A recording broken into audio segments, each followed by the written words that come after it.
Welcome to the Christian Woman Leadership Podcast, where we hope to inspire you to embrace your God-given gifts, skills, and passions in order to lead with confidence.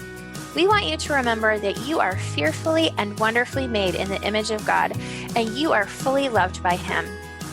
You have been designed on purpose by God with unique gifts and passions in order to love and lead those around you. I'm your host, Esther Littlefield, a pastor's wife, business owner, mom, and writer. And I'm Esther's co-host, Holly Kane. I'm a wife, mom, and business owner. I also write at hollykane.org, where I focus on my passion for women's ministry. Together, we chat about important issues that Christian women leaders face. In addition, we interview other women just like you who lead in various roles, from church to community to business. Through this podcast, we offer you encouragement, tools, and resources to help you on your leadership journey. We are so glad you're here with us. Hi, friend. You're listening to episode 51 of the Christian Woman Leadership Podcast, and I'm so glad you're here with me. Today, I'm chatting with Patrice Washington, host of the Redefining Wealth podcast. We're continuing in our wellness series, and while today's conversation is not purely about that topic, Patrice does share some valuable lessons for us in this conversation, including the true meaning of wealth and the need to trust God when He calls you from one career or business pursuit to something different. She also tells us how she incorporates her faith into her work and how she has developed the ability to share her faith by simply sharing her story. Another takeaway for me is how Patrice has figured out how to have confidence in her calling and in her gifts. I know you don't want to miss this conversation, but first, let me tell you a little bit about Patrice. Patrice Washington is an award-winning author, transformational speaker, hope-restoring coach, and media personality. She got her start as your favorite personal finance expert, America's Money Maven, having tremendous success with her mindset approach to personal finance. She has since expanded her brand and her mission, encouraging women to chase purpose, not money. As the founder of the Redefining Wealth and the Earn More Money movement for women, Patrice has built a thriving community of high-achieving women committed to creating a powerful life vision in their careers, home, health, and personal finances.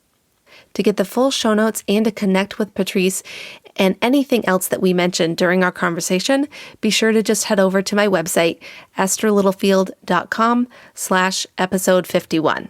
Now let's jump into the conversation. Hi, friend. Welcome to today's show. I'm Esther, and I am excited to be here today with Patrice Washington. So, Patrice, welcome to the show. Thank you for having me, Esther. Awesome. So I am really excited to talk with you. I met you for the first time and saw you at Podcast Movement back in 2018. And I had just launched my podcast, and I was apparently feeling very bold that day. I think because in your talk, you said, ask for what you want. And so I went up and asked you if you would consider being a guest, and you graciously agreed, and we finally have worked it out. So I appreciate you taking the time. Oh, thank you so much. I'm notorious for saying that. I still say to people, especially women, probably every other day. Right. Yeah, it's so important. So I would love if you want to just start off and tell us a little bit about yourself and your leadership journey, how you have, led throughout your life and where you're at now. It's funny, when I was looking to reinvent myself before this whole America's Money Maven thing began, right? So my whole story is that I launched a business really early, 21 years old. I was a real estate and mortgage broker and built it to a 7-figure business, lost everything in the recession, literally to the point of scraping up change. And then had this God moment, a defining moment on the bathroom floor in my itty bitty apartment where I stumbled upon this scripture. I shouldn't say stumble. I really feel like I was led to the scripture though.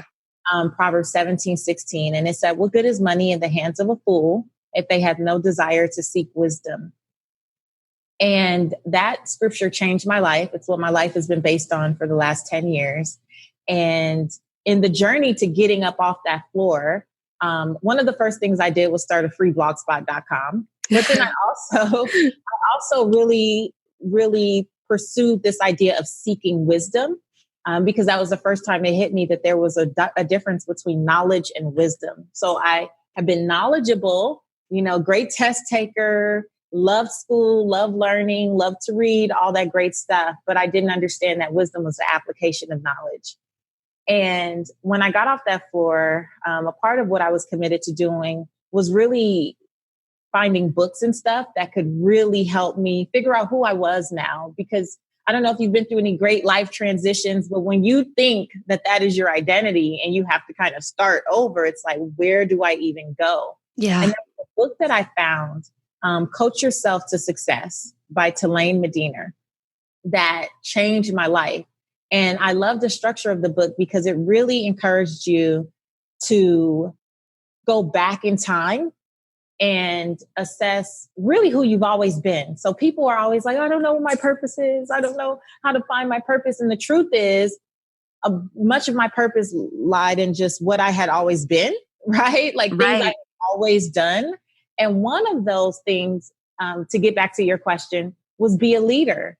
I had always been a leader.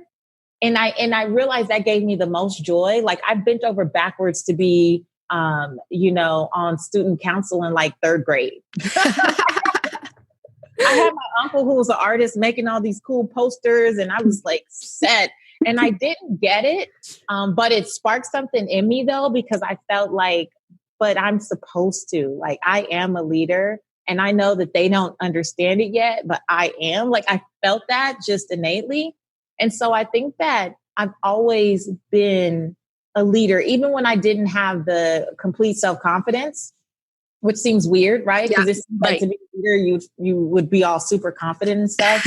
I don't have like the highest self-esteem as a little kid for several reasons, but I knew that I had something to offer and that if people just gave me a shot, that I could help. And so I always just felt compelled to help. So I've always been the person that anything that I learned, which is why I got up off that floor and started a freeblogspot.com the next day.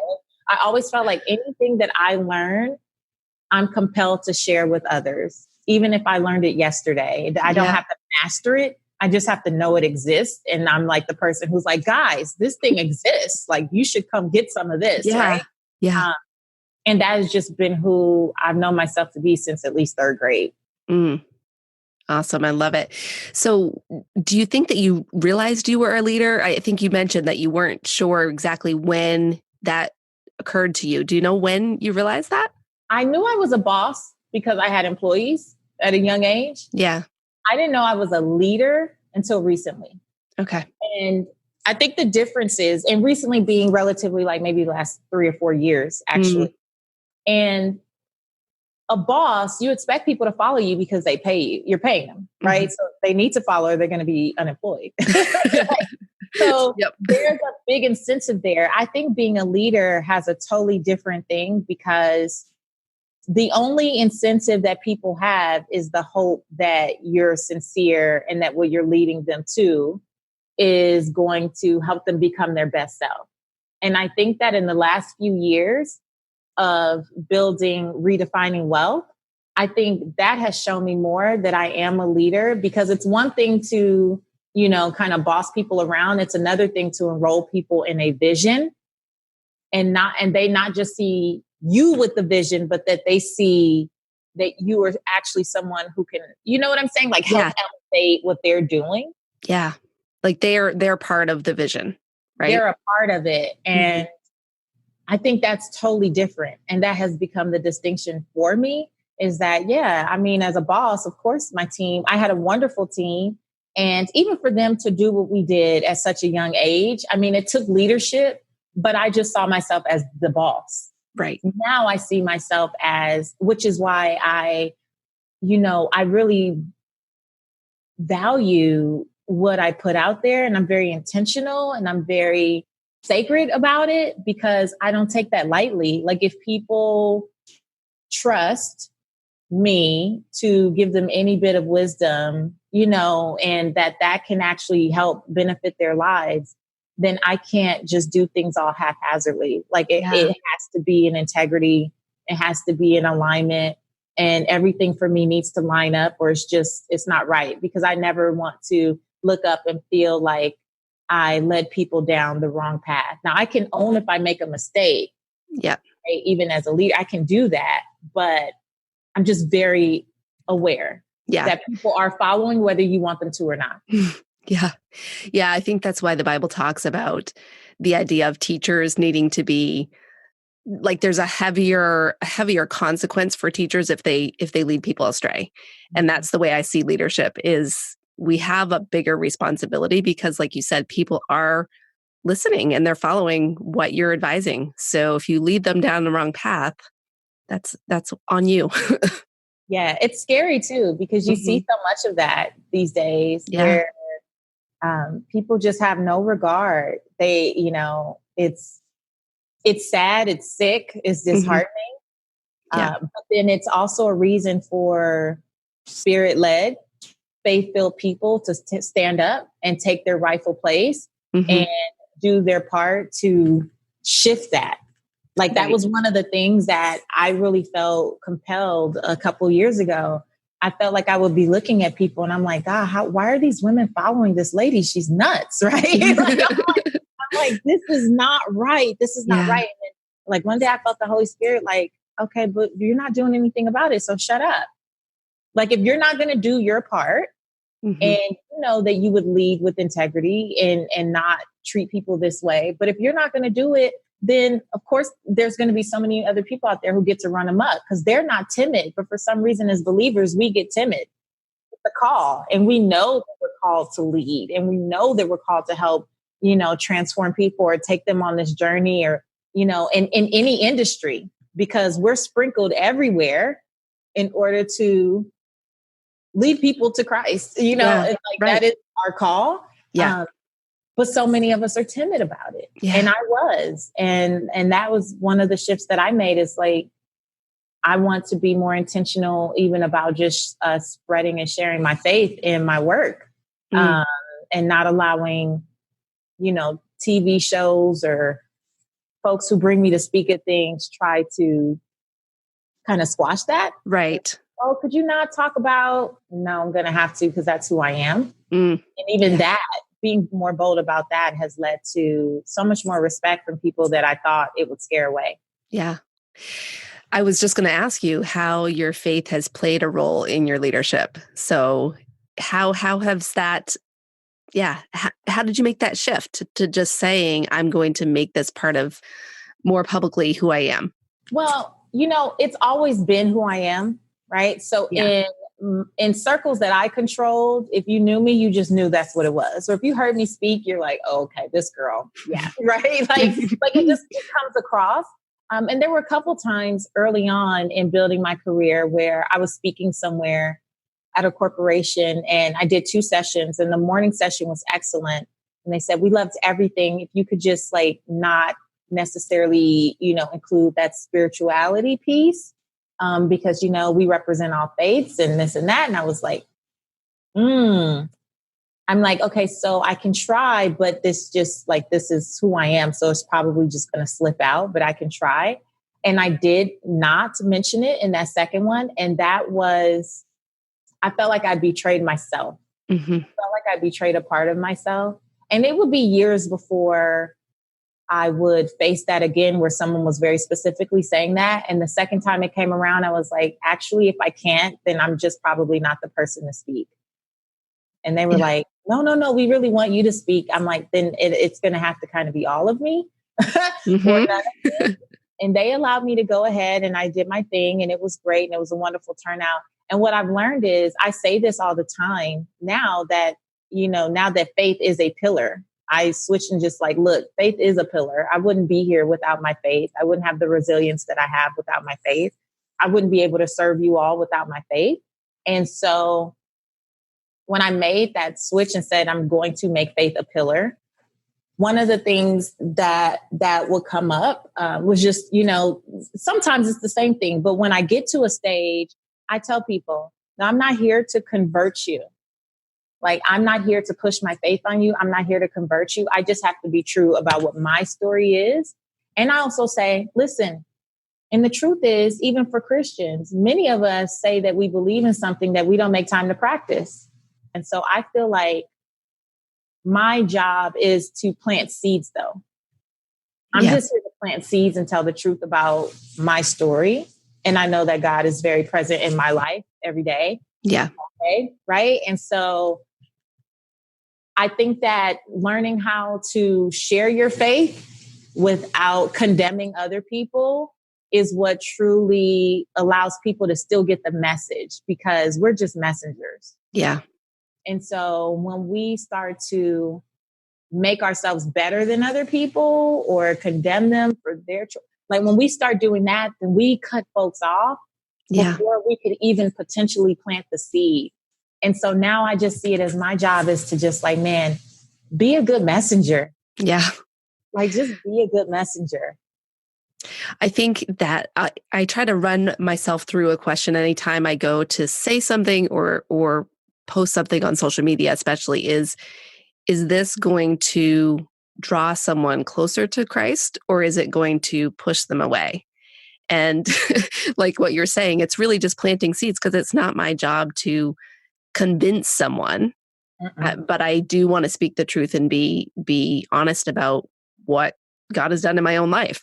Because we lead by example, right? So we don't lead by beating people up. We don't lead by trying to convince. We don't lead by trying to convict them of, of anything. We lead by example. Yeah. The best example I have is to share my story. It's to share my wins with, that lens of but God or through God, or, I share pieces of my journal sometimes, and my journal is really prayers to God. So yeah, all my journal entries start with "Dear God," yeah, right? And it's this narrative, and it ends with "Thank you in advance because I know whatever and an amen." So I'm sharing publicly what people think they want. So Patrice, how would you define leadership? I knew this was coming, and yet I didn't prepare. I define leadership as, again, I think being the example of the path. Like, I don't think you're a leader if no one is willing to follow. And I think, some people are so quick to call themselves the big boss, the leader, the this, the that, but they can't even get a family member to like join them on the journey. And I think that leadership is someone who's very clear and authentic and spirit led, and they can articulate where we're going. Yeah. And it puts people in the vision. Yeah, I loved what you said earlier about that, the idea of having a vision, because people aren't going to follow if they don't see where you're taking them.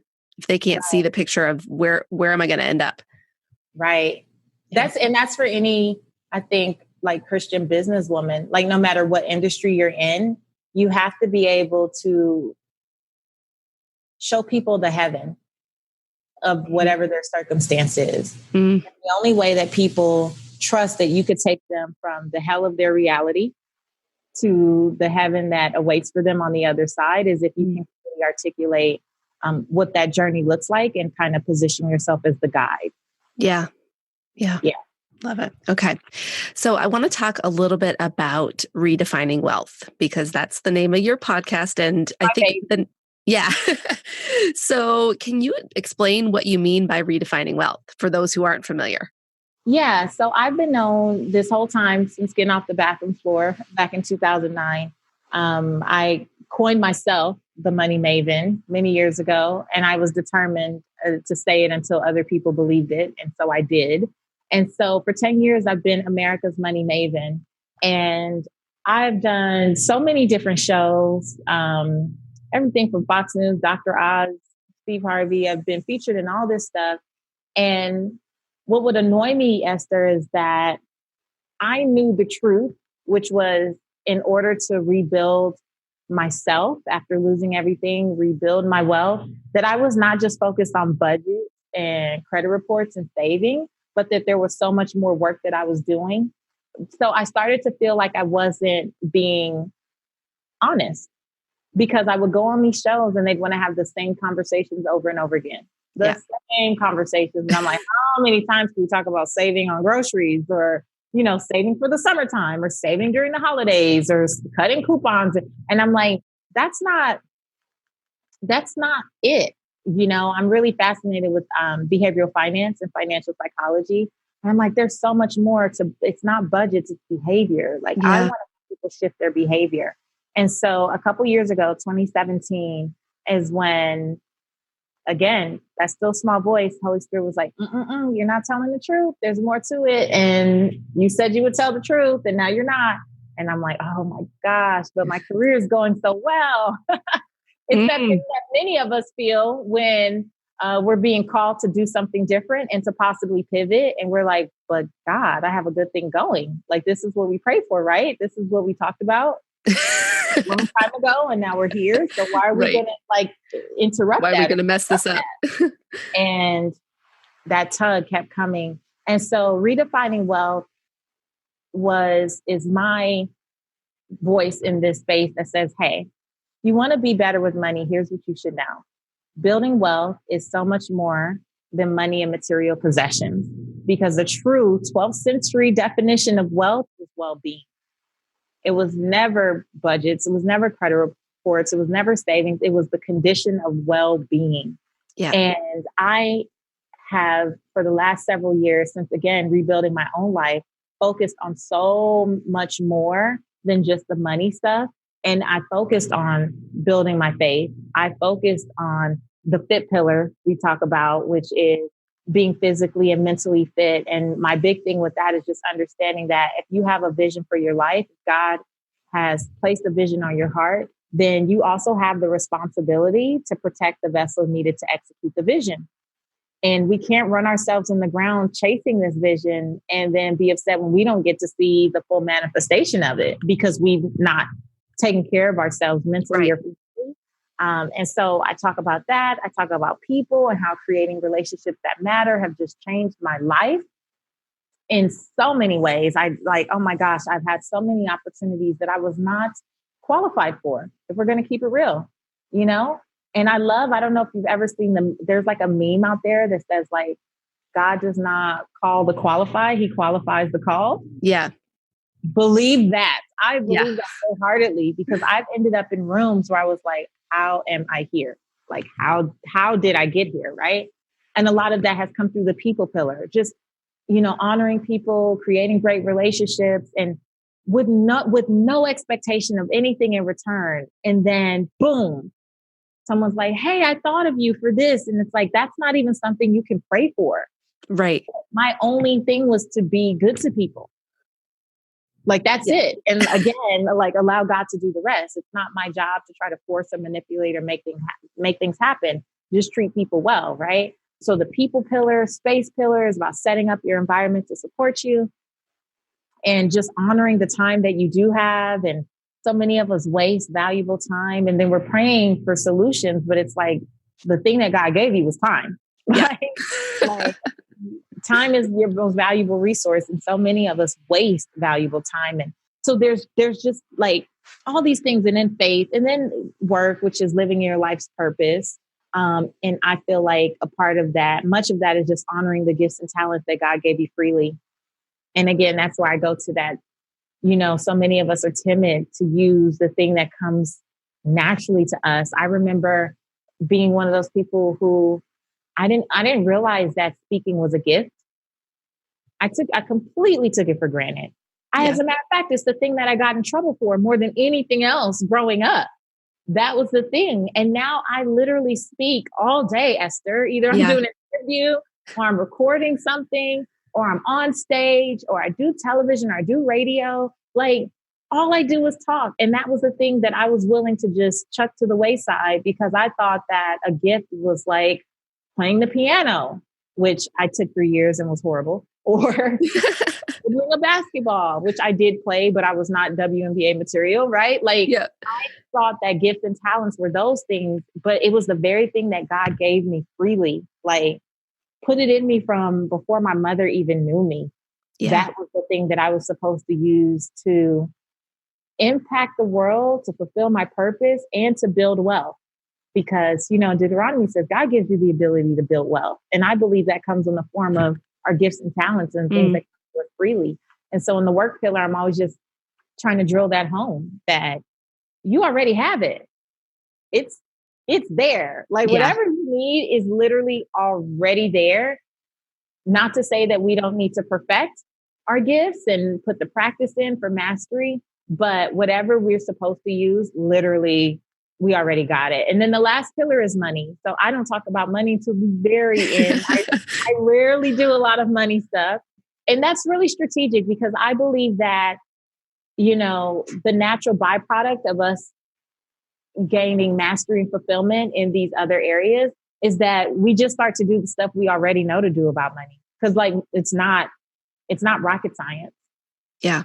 It's really not. It's just our minds are usually too cluttered with the other stuff not being in order that we get so asphyxiated on that now when someone says even save $10 a week, we're like, what do you mean save $10 a week? Well, I don't understand. It's like, it's what they said, save $10 a week. Yeah. So it was pretty simple, but Mm-hmm. we make it more difficult than it has to be. And so those are the pillars. Okay. Awesome. Yeah. And I know that on your podcast, you have, I believe it's like your first several episodes go through each of those pillars in depth. So I would recommend if you haven't listened to Patrice's podcast, well, I'll put the link in the show notes and you can go check out those pillar episodes. Cause I know those were the first ones I listened to when I started listening to your podcast, because I wanted to be familiar with your framework of how you operate. Hi, friend. I'm jumping into this episode to let you know some fun news. The Confident Leader Club is going to be open to join around the end of June.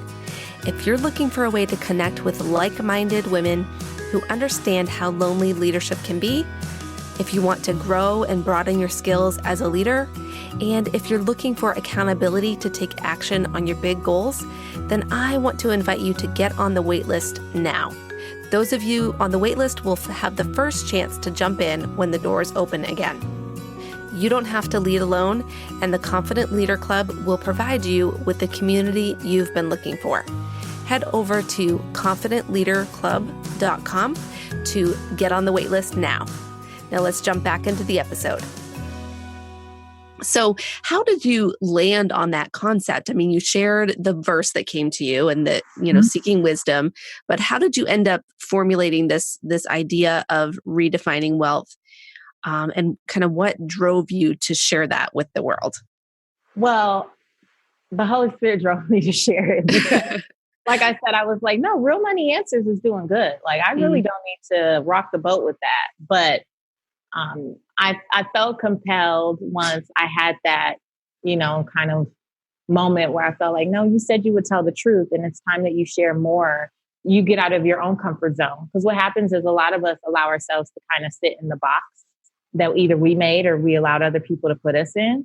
And it gets really comfortable and cozy in the box. And getting out the box is like frightening. Mm-hmm. With the success I had at that time, I still was like, what are you doing? What are you doing? What are you doing? Why are you doing this? You really don't have to do this. You don't have to do this, right? But I kept feeling that tug. Mm-hmm. And so what I did when it was time to really formulate what redefining wealth would be, or put a method to it, I would say, is I looked at my life and I looked at all of the ways of being that I had developed. And I literally wrote out probably 200 things in a spreadsheet. Yeah. Those are what ended up being ideas for the podcast. When it was time to do the podcast, I was able to kind of fit it all together, but just different things. And they weren't again, like rocket science. It was like, okay, gratitude journal. I try to meditate every day. I pray. I've been really focused on my nutrition, on working out, and Lord knows I love some therapy. And, I was just literally cataloging, I guess, if you will, everything, what I felt like was an exhaustive list. And then I just started to move things to categories. Yeah. Move things to categories. And those were the way it's explained now is not originally what it was, but the first titles were so long because I'm naturally wordy. And then my girlfriend was like, that's just too long. I'm like, what about fit? And she's like, yeah, that's better. Right. Yeah. And so, I just categorized them. And then it's funny. My first pillar was faith because I lead with faith, right? Mm-hmm. I moved it intentionally. And I moved it intentionally because I don't know about you, Esther, but I grew up in church. And I grew up in your typical like AME church in South Central Los Angeles, where I felt like what I always heard people saying as a little kid was that they were waiting on God, that they were waiting on God, they were waiting on God. And even as a kid, that never sat right with me because I'm like, well, what if he's waiting on you? Like, what if y'all just waiting on each other and nothing happens? And the people that I grew up kind of hearing that, I never felt like I saw their lives elevate. I felt like I heard a lot of prayers, and I saw a lot of the religious type of things happen, the rituals, but I really didn't see movement. And I wanted to see progress. And so I felt like I call it giving God something to bless. Like you got to give God something to bless. But I moved it because the first three areas are where I find that I would always hear people praying about, but not doing anything about. And so I moved the faith pillar to the fourth pillar because I want to encourage my audience to do the work. Yeah.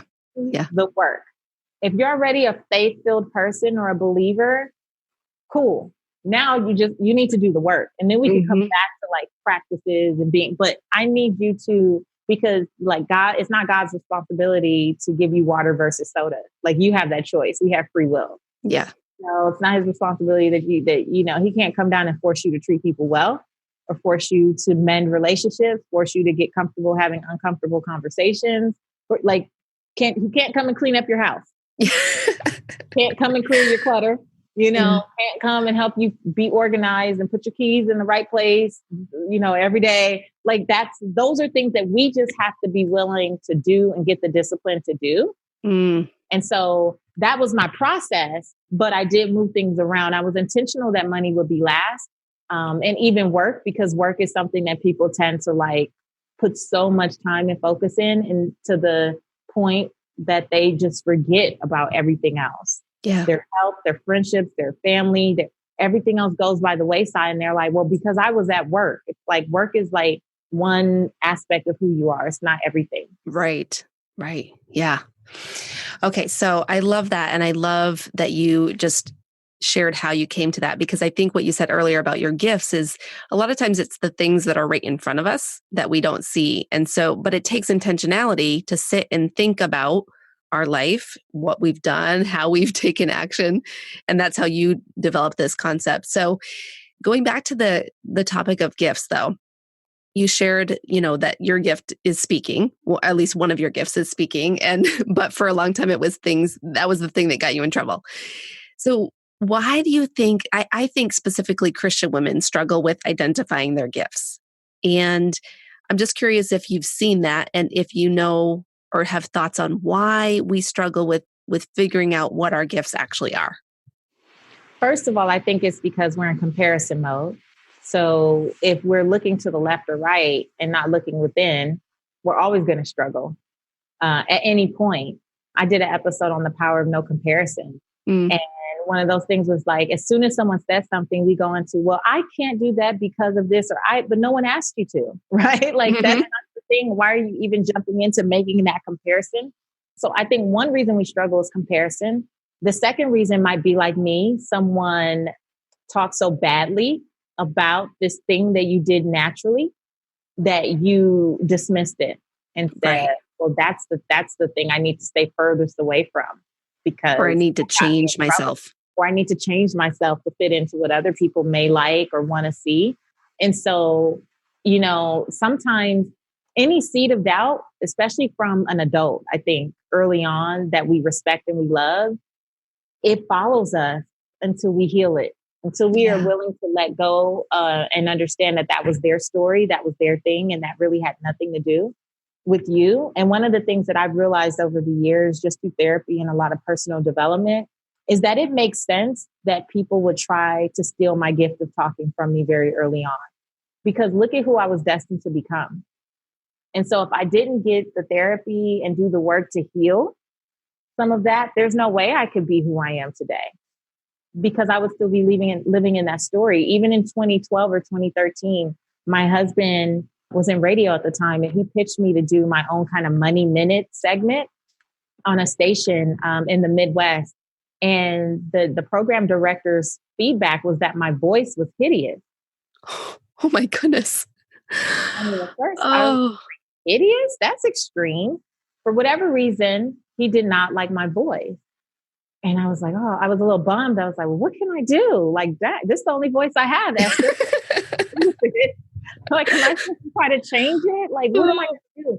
Well, about a year and a half later, I ended up doing my first interview on the Steve Harvey show. It went so well. And I was invited back several times. And then eventually they gave me my own weekly segment. So I answered people's questions, personal finance and business questions, for 4 years on a top-rated, nationally syndicated show. And guess whose radio station had to hear my voice anyway? That same station. And I say that because even as I was building confidence, there was still that seed of doubt that tried to come in. And it was like the last ditch effort to cut me off before anything could pop off. And before I got the Steve Harvey gig, I actually found a friend, Clyde Anderson, and we created a radio show based in Atlanta called Main Street Radio that we prayed for, produced. It blew up on like a local station, like a local AM station. It did really, really well. And then that gave me the practice I needed to be prepared by the time I got to that Steve Harvey interview, right? And so I share that to say that we have to understand that greatness requires you to expect resistance, and that there will be people planted along your journey from the very beginning. And they don't understand that that's what they're being used for, but they're there to help take you off course, because if the enemy knows what you can become. He may not have the full picture, right? But he knows that if this gift gets too good for you, you might mess around and bless way too many people. You might mess around and save way too many folks. You might mess around and introduce way too many people to Christ, and we just cannot have that. So let's try to cut it off at every step of the way. And I truly feel that that's what comes up for many of us. And so when it comes time to look at our gifts, it's that very thing that's been staring us in the face our entire life. I was always a good writer, dismissed it, always talked, got in trouble, right? Yeah. Some of these things that were always with me, and they were the very things that I was supposed to use. I had no idea initially. And a lot of therapy has helped. Therapy and just, studying God's word and, being really big on personal development has just revealed so many layers of why. Of course. Now I look at things, I'm like, of course this is happening right now. Yeah. Yeah. Right? But it's not happening to me. It's happening for me. Because when I look back, it's like, I also see that some of these seasons or some of those conversations I needed to have, because it gave me, it made me lean even deeper into my faith, because I was like, you know what, God, but if you're calling me, then you need to find a way.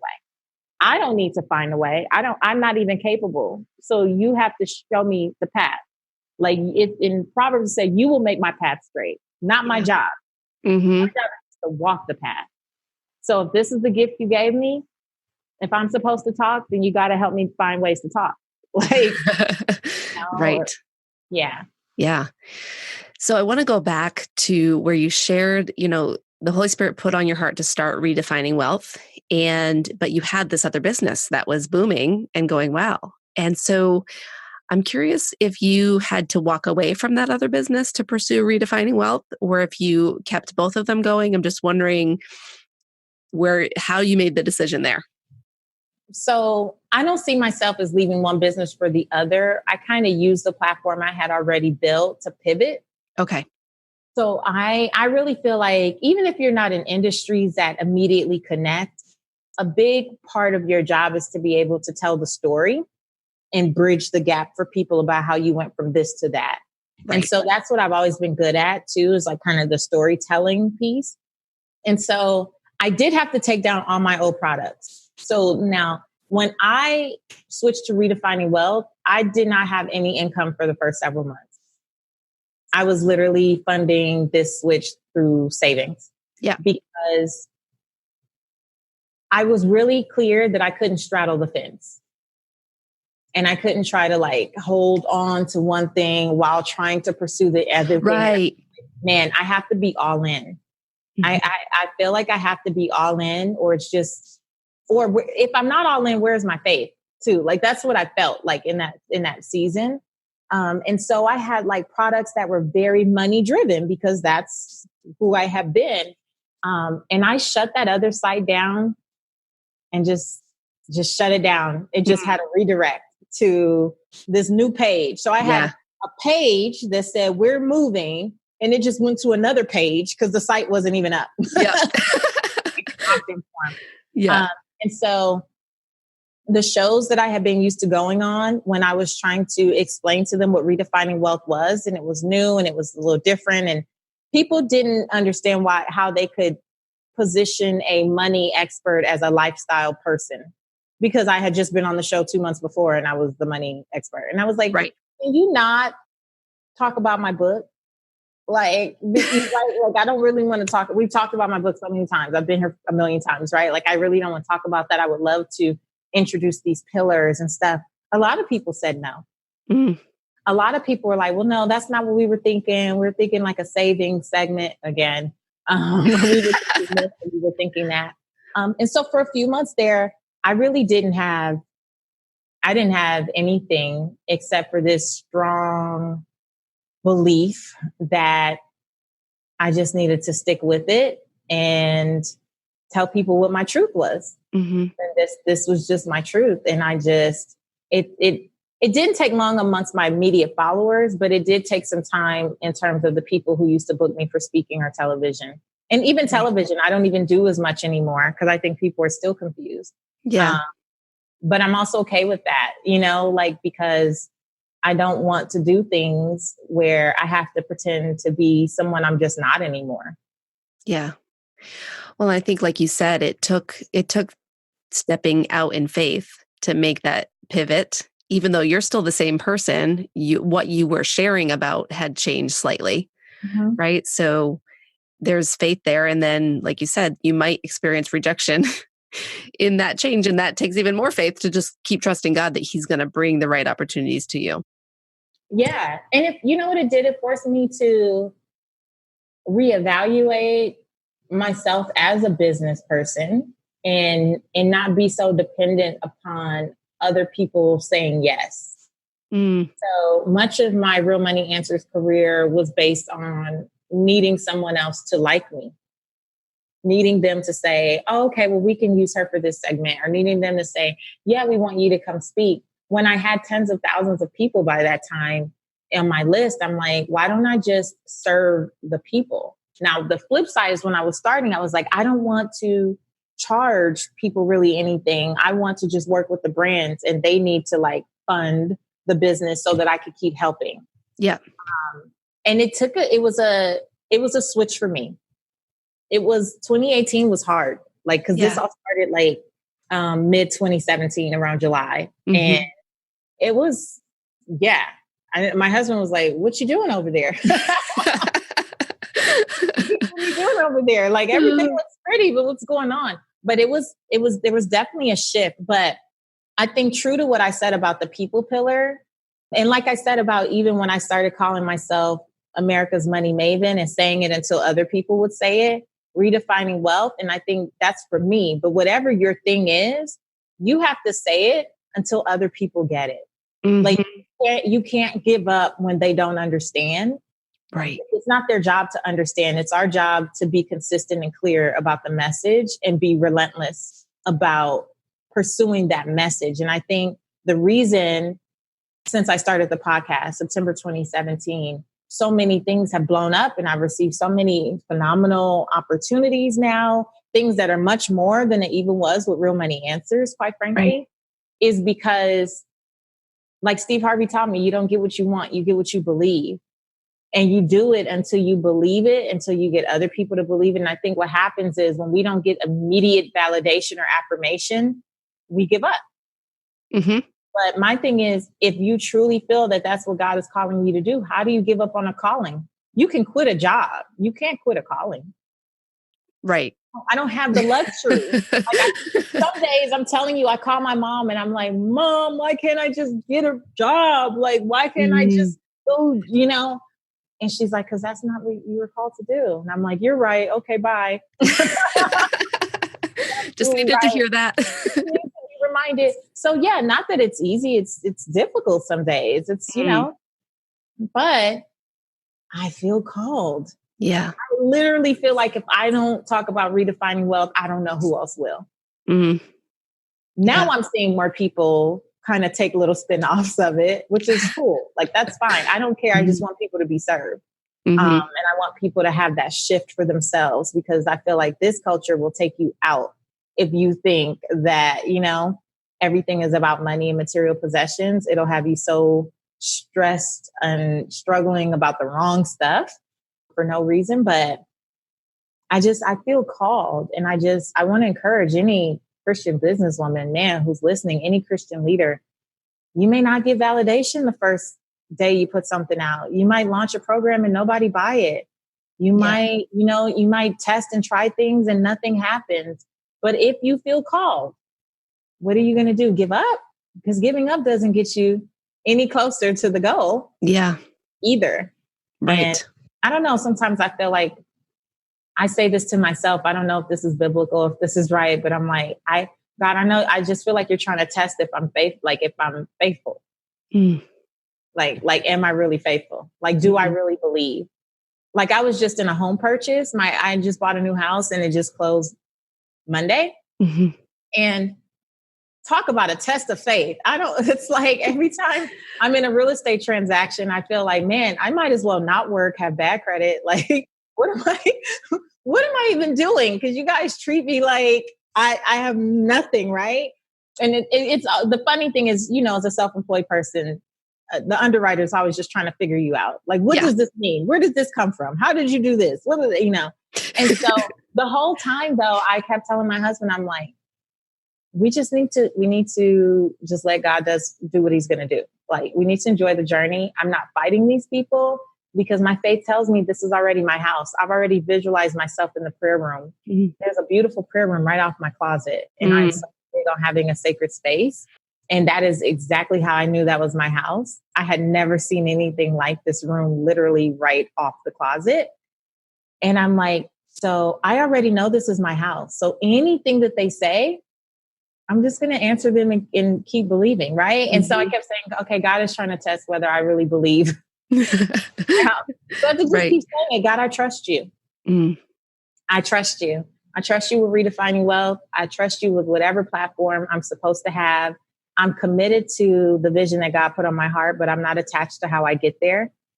And I literally, I just feel like wherever I feel that call or that tug, I just go in that direction. It's not always logical by any stretch of the imagination. It was not logical to just shut my side down.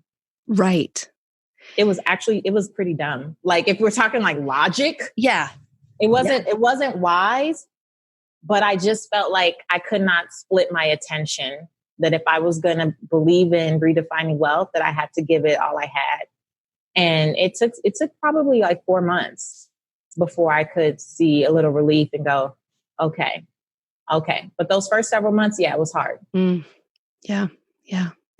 I think that will be encouraging to anyone who's listening, who's maybe in the midst of one of those transitions where God's saying, look, you need to be here, but you're here right now. And it's definitely a challenging time when you're in the middle of it and you don't have the hindsight yet to see where God's taking you. So, yeah. So one of the things, Patrice, that really stood out to me when I saw you speak is your confidence and how you were just so dynamic on stage. But when you were sharing your story earlier, you mentioned like you used to be insecure, you didn't always have the confidence. So I'm just curious, because I think that's something that a lot of us struggle with, is developing confidence. What are some of the things that you did to develop confidence and to be able to speak confidently on stage and, just in general? It's so funny because before I speak, I am always like sweaty armpits, knees knocking. It doesn't matter if there's 1,000 people or 100 people. It doesn't matter. Yeah. Like I am always a wreck right before I speak. And one of the things that I've learned to do is make a joke early on or do something funny, because if I see a few people smile, it just puts me at ease. Because I've been in rooms with 1,000 people who look nothing like me, which is very uncomfortable, right? And you're like, oh my gosh, I've been in places where I was speaking to a group of men, which is always like, I don't even go to gyms where there's like big buff guys and too many too much, right? Like, and so I've always found a way to break the ice. And I remember at Podcast Movement, I don't know if you were in the room early, but I was thinking about taking pictures. Yep. Yeah. That was one of the things that I learned. I'm not going to give it away. So if you see me speak, you may see it. Depends on the environment. But I have like 3 or 4 go-to things that I do early on that breaks the ice. And I try to like get to those first. And then usually I can and then I can go. So like I said, even though speaking is a gift, I've still had to work on mastering it, because it's natural, but it's not. Right? It's natural once I get going, but those first few minutes are always like not natural. It's always a mess. So thank you for that compliment that I showed up with confidence. I've said this over and over again, but therapy has really helped, because early on for me, I don't know if you've heard me share that I grew up feeling really, really ugly. And I was always told that I was the ugly one by people in my family, which is like the worst, on top of go to school and get now they say bullying, but I feel like, I would always get teased for my looks or this or that. And so therapy allowed me to uncover the fact that that was not my thing. That was their thing. Right. So that wasn't a story that I had to own.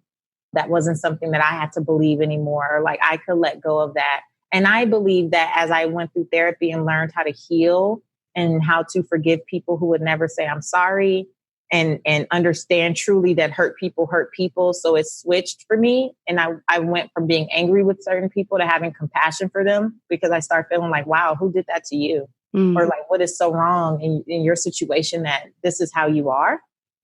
So many things shifted for me after that. And I think the confidence has been built in the doing, right? Because that allowed me to forgive, to heal, and to not be scared to take opportunities where people had to look at me, because that was something that had to be unleashed in order for me to get to my destiny, right? And get on the path. If I was so afraid of I didn't like pictures at one point, I would tuck my lips in, I would do all this weird stuff because I didn't like people looking at me. But now my face is on books. I don't do national television. It's beyond national, because Steve Harvey's repeats come on in all kind of like I've met people in Singapore who knew I was. So, in order to walk into being this person, I had to go and heal that. And the confidence has been built in knowing, I think that it freed me to walk freely in my purpose. And I think my confidence comes from knowing that I'm genuine, right? I think that a lot of times we suffer from, especially women, and a lot of imposter syndrome, because we're like, what if they find out that I'm not this awesome? What if they find out that I'm not this qualified? I just tell them straight up. Right? Like I'm just because what is true is I'm just sharing from my story. This is the story that God gave me. So whether you like the story or not is not my business. Like this is the story. Yeah. Or Podcast Movement, I was sharing about my experience with growing to the podcast. I think at that time it was like the first 100,000 downloads in the first year or something. Yeah. Or no, I think 6 months. I don't know. But something big. It was a nice number, right? Yeah. But I'm not scared to share my truth because like my truth is my truth. And one of the things that happened for me early on is I would get these trolls. Because anytime you do something, right, and you put yourself out there, you're subjecting yourself to other people's opinions. Yep. Well, out of everything that happened, and anyone who wants to hear the full depth of my story can definitely listen to my podcast. But I ended up filing bankruptcy after 4 years of trying to nickel and dime my way out of $1 million of debt. I had 13 pieces of property. Several of them were in California. You could do the math real quick. Yeah. $1 And so a mentor is who led my husband to file bankruptcy. He's like, you cannot nickel and dime your way out of this. And God has so much in store for you that you can't run yourself in a circle so focused on this that you're missing the bigger picture. And I was so ashamed. I was embarrassed. I felt so guilty. I'm like, but I'm the one in the family who made it, and I should have known better, and I should have did better. And now was the recession. So many people lost money. So many people lost their whole life savings. Many people foreclosed. Many people had all of these things that we had going on. But I was just like in this beat up mode. And there was someone who I knew, I told in confidence, and then they turned out to be a troll. Like they became like a troll, and they were threatening sharing that. And I was like, oh my gosh, everybody, like, no one's going to want me to talk to them anymore. Right. Like I had all these stories, and I ended up going on Fox News. I got a call to go on Fox News, and I shared on freaking Fox News that I had been bankrupt. Where else? Like, and you know what happened? I got dozens of emails. I got dozens of social media people or social media messages from people saying, thank you so much for sharing that there's hope after this. Like, I was contemplating doing it. I'm in the same boat as you were. I lost so much, and I've been carrying this for 6 years, and I'm getting no relief. I haven't slept at night for 3 years. And I knew exactly what all of that felt like. And I was just encouraging people and comforting people. And you know what happened? My career got bigger. Yeah. My career got bigger. So here I was those first few years, like just trying to I feel awful. And so the confidence comes from the fact that this is the story that God gave me, period. And this is the only story I have. I don't have Esther's story. I don't have this person's story. I don't have that person's story. If God says that people, like, we overcome by our testimony, like truly the only thing that I'm supposed to do is share the testimony and let the chips fall where they may. Like I can't manage other people's perceptions. And because of that, I think my confidence is not so much in myself. My confidence is in the fact that God, if this is the story you gave me, you're going to use it to do whatever you need to do for your people. My responsibility is to share. That's it. And I think that that's what comes across is that, like, I am committed to sharing this story until God says, okay, done with this one, until I get that nudge from the Holy Spirit that says, time to pivot, time to do something else. Like, I'm literally just committed to doing what I'm told. You know? But I think that's where the confidence comes from, is that it's not about me. Like, my story is supposed to be used to bless other people. I believe that. I really believe it. So I try to get out of the way as much as possible. Yeah. That's awesome. Love it.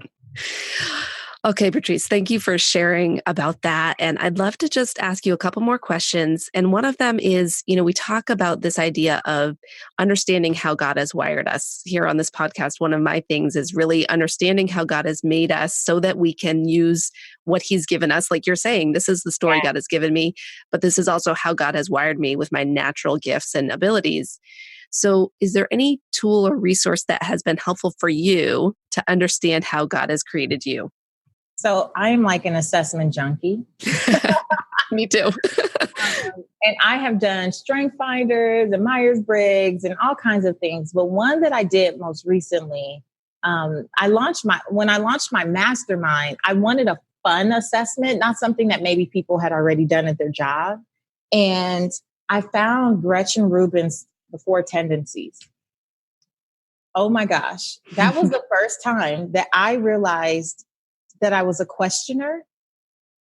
And it made sense immediately. I had never considered it, but I remember there was one point. So at the whole time my husband and I were rebuilding, there was one point where I took a job. So I've been an entrepreneur pretty much my entire life, but there was this season where I took a job at a financial education nonprofit. I remember that I would question everything, Esther, and not like I didn't mean it to be disrespectful, but I just literally didn't understand why. Yeah. And I would try to explain to my husband that because I'm not I've always kind of been a leader, right? Like I've always kind of done my own thing. So because I'm not used to having to take direction from other people, if I don't understand why, it's like I immediately become paralyzed. Yeah. Like if you can't explain it to me, then we're just not going to move past this point. And I would beat myself up because I thought I was being a bad employee. Right. I would like my husband would be like, you're great at your job, but you're a bad employee. Like I was great at educating the people and my clients were getting results. I was doing financial counseling. They were just, they were rocking it. But when it came time to have meetings, like in some corporate structures, there's like a pre-meeting for the big meeting. And then there's like a post-meeting. So I would just stop showing up.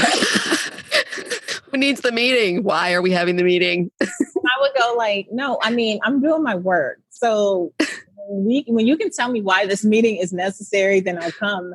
And so when I read everything that is said about being a questioner, it just made me chuckle and it just made so many things make sense. Now, the thing about a questioner is though, we don't like to be questioned or we don't like questions that we think don't make sense.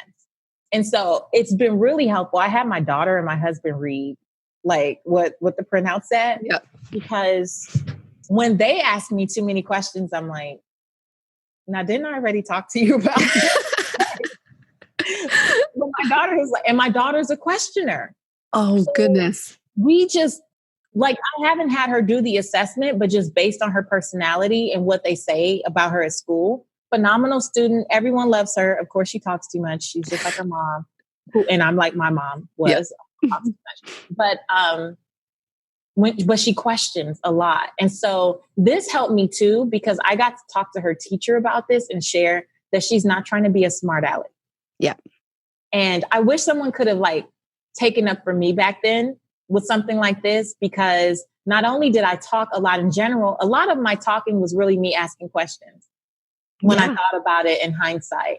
And so I'm so grateful for this, because I hope I can use it as we transition now and move cross country and she starts over at a new school, middle school. I really want to use it so that the teachers can find a way to help her, really use that to be a blessing instead of trying to like squash it and make it a bad thing. Because it's not a bad thing. She's naturally inquisitive. Yeah. And I used to just think that I was bad. Yeah. And what a shift. So I'm really grateful. And it's also, I've been using it to teach my team better ways to ask me questions. Because I like questions that already have solutions built in, not questions that make me have to think of more. So it's really good. I think that's going to make me a better leader. Yeah. Yeah. But knowing that that's what it is. Yeah. It's so helpful when we find, and each person I talk to often will have a different resource that has really resonated with them. And that's what I love too, is like each of us are going to find hopefully one thing that really is like the eye opener. And then we can just move forward in confidence, understanding this is like how God made me. And it's not a bad thing. It's just how I'm made, and I need to use it wisely. I think to your point, having different resources you can tap into, because like my strength finders, it made sense to me. Yeah. I was like, yeah, of course I'm responsible. Yeah. Yeah. Like, like, okay. So it was great to read something that gave a description of who I already know I am. Yeah. But it was another thing to see something that was just slightly like it finally gave a name to a way of being. Yep. Yeah. I was like, oh, wow. Okay. Love it. Yeah. That's awesome. Okay. So Patrice, if you could share one piece of advice with a younger leader who maybe is just starting out in her ministry or her career, what would you tell her? One piece of advice to a younger leader is to give yourself permission. Give yourself permission to be awesome, right? To be all of who God has called you to be and still a hot mess. To understand that you're growing and mistakes are going to happen, and that's okay. They're not fatal. They're not final. They're just a part of making you better for the future that God is preparing for you. And so we have to be okay with learning those lessons. Like, don't go into beat up mode. Don't go into oh, I'm so silly, or why did I do this, or why did I do that? It's happening for you, not to you. So some of these things, that's just your soul's curriculum. Like your curriculum, your life curriculum is not going to look like mine. It's not going to look like Esther's. It's going to be yours. And when it happens, embrace it and give yourself permission to be everything that you are, because God loves you awesome. And he also loves your hot mess side. Mm-hmm. Yeah. Love it. Okay. So last thing I love to share is we believe leaders are learners. And so I love to hear one thing that you've been learning or reading or listening to lately that might help our audience. Well, a book that I'm hooked on this year is Atomic Habits by James Clear. It's been phenomenal. I've been talking about it everywhere I go. I think that honestly, James owes me money at this point. I have been talking about this book and just making that distinction that for any habit we want to build, it's not so much about the goal we're trying to get to. It's about who we need to become in the process. Yeah. And that is something that you can apply to whatever goal you're going after in any of the pillars. Like even as a leader, you still need to take care of all these other pillars that we've talked about. Yep. If you want to develop better habits in one of those, 2 thumbs up for James Clear's Atomic Habits. Yeah. I read that at the beginning of the year too, and we talked about it on the podcast. So it's awesome that you shared it. Yeah, absolutely. It was so good. So good. I probably need to re-listen a few times to really get it in my head. Because I tend to be one of those people that looks at the big goal and I just think it's, I'd like to make a plan, but I forget about the fact that the only way to get there is just the small daily habits that we do. It's the mundane. The mundane to the magic. Yes. All right, Patrice. Well, I am so grateful for you taking the time to share with us. Can you tell everybody what's the best way for them to connect with you if they want to learn more about you and what you do?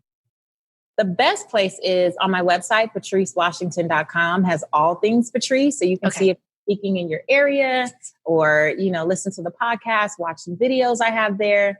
But I also love playing on Instagram. I'm Seek Wisdom PCW, Seek Wisdom PCW. And if you heard me on this podcast, then you definitely have to come tell me so I can thank Esther for introducing us. Awesome. Yes, you are a great follow on Instagram for sure. So I'll make sure all the links are in the show notes so people can click right over and start following. So thanks again, Patrice. And we really appreciate you being on the podcast. Thank you so much. Thanks for having me. Thanks for joining us on the Christian Woman Leadership Podcast. If you're looking for additional support, growth, and accountability to take action, I would love to invite you to check out the Confident Leader Club. We only open the doors a few times a year, so you can jump on the wait list right now so that you're the first to know when the doors open. Or if we happen to be open when you're listening, you'll be able to join right away. I can't wait to see you on the inside. Now, don't forget, your leadership matters, and it's time for you to embrace your gifts and lead with confidence.